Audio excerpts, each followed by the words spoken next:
আসসালামু আলাইকুম। যদি আপনি এই ভিডিওটা ক্লিক করে থাকেন তার মানে বোঝা যাচ্ছে যে আপনি 10 থেকে 12,000 টাকা বাজেটের মধ্যে একটি ফোন দরকার।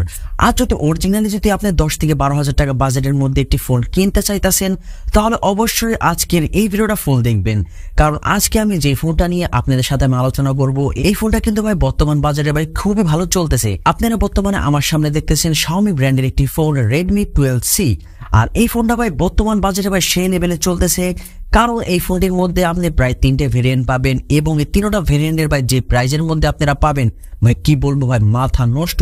কারণ অস্থির প্রাইজের মধ্যে এই ফোনগুলো মার্কেটে সেল হচ্ছে। প্রথম দিকে এই ফোনগুলো যে সময় মার্কেটে লঞ্চ হয়েছিল সে সময় এগুলোর এক একটা ফোনের প্রাইস ছিল ভাই 16 থেকে 17,000 টাকা বাজেটের মধ্যে। বর্তমানে আপনারা এই ফোনগুলাই পাইতেছেন 2 থেকে 3,000 টাকা ডিসকাউন্টে। প্রতিটি ফোনের কিন্তু ভাই বর্তমান বাজারে রেটগুলো ধরা হয়েছে অস্থির প্রাইজে। আপনারা অবশ্যই যাদের 10 থেকে 12,000 টাকা বাজেটের মধ্যে একটি ফোন কেনার ইচ্ছা আছে তারা অবশ্যই ভিডিওটা ফুল দেখবেন। এই মোবাইলটির ডিসপ্লে সাইজ হিসেবে রয়েছে আপনার 6.72 ইঞ্চি IPS LCD panel display. Operating system হিসেবে রয়েছে আপনার Android 12 এবং MIUI 13 রয়েছে। এই মোবাইলটির মধ্যে যে প্রসেসরটি ইউজ করা হয়েছে এটা আপনার MediaTek G85 12 ন্যানোমিটার, যেটা মোটামুটি একটা ভালো মানের একটা প্রসেসর। কারণ এই বাজেটের মধ্যে আমি মনে করি এই প্রসেসরটা ঠিক আছে। সো এই বাজেটের মধ্যে এই প্রসেসরটা কিন্তু ভাই খুবই ভালো মানের একটা প্রসেসর।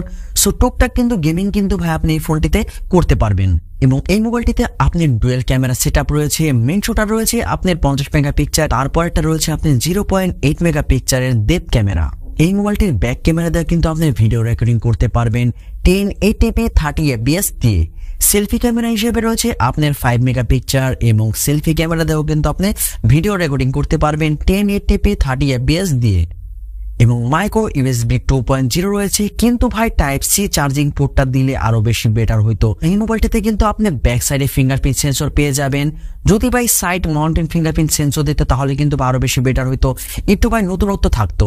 কিন্তু এই মোবাইলটির মধ্যে আপনি ব্যাক সাইডে ফিঙ্গারপ্রিন্ট সেন্সরটা কিন্তু পাইতাছেন, যেটা একটু ওল্ড মডেল। এই মোবাইলটির ব্যাটারি ক্যাপাসিটি হিসেবে রয়েছে আপনার 5000 mAh এবং তার সাথে 10 ওয়াটের একটা ফাস্ট চার্জার রয়েছে। আর এই মোবাইলটা 0 থেকে 100% চার্জ হইতে আপনার 2 ঘন্টা 30 মিনিটের মতো সময় নেবে, যেটা ভাই একটা লং টাইম। যদি এই মোবাইলটির মধ্যে আপনার 18 ওয়াটের একটি ফাস্ট চার্জার দিত তাহলে আরো বেশি বেটার হইতো। এই মোবাইলটা কিন্তু ভাই আপনার 3টে ভেরিয়েন্ট রয়েছে। আর আজকে আমি যে প্রাইসগুলো আপনাদেরকে জানাবো এই প্রতিটা প্রাইস কিন্তু ভাই অফিসিয়াল রেট হচ্ছে এবং আনঅফিসিয়াল প্রাইস আমি বলবো না। প্রতিটা ফোনের আমি অফিসিয়াল প্রাইস আপনাদেরকে আমি জানাবো। এই মোবাইলটি আপনার 4GB র্যাম এবং 64GB রোম, এটার দাম হচ্ছে আপনার 11,999 টাকা। এবং 4GB র্যাম 128GB রোম, এটার দাম হচ্ছে আপনার 12,999 টাকা। 6GB র্যাম 128GB রোম, এটার দাম হচ্ছে আপনার 13,999 টাকা। আপনাদেরকে যে প্রাইসগুলো আমি জানালাম এই ফোনের প্রতিটা প্রাইস কিন্তু ভাই বর্তমান বাজারের নিউ প্রাইস। আর এই প্রাইসের মধ্যে কিন্তু এই ফোনগুলো কিন্তু ভাই মার্কেটে সেল হচ্ছে। যদি আপনারা দোকানদারের সাথে একটু দামাদামি করতে চান তাহলে অবশ্যই আরো 2 থেকে 300 টাকা কিন্তু আপনি কমিয়ে সেটটা নিতে পারবেন। সো ওই অনুযায়ী আমি মনে করি এই বাজেটের মধ্যে এই ফোনটি একটি বেস্ট কোয়ালিটির একটি ফোন। সো অবশ্যই আপনারা এই ফোনটা কিনতে পারেন। আর যদি এই ভিডিওটা আপনাদের কাছে ভালো লেগে থাকে তাহলে অবশ্যই চ্যানেলটি সাবস্ক্রাইব করে সাথেই থাকবেন। ফুল ভিডিওটা দেখার জন্য অসংখ্য ধন্যবাদ। আসসালামু আলাইকুম।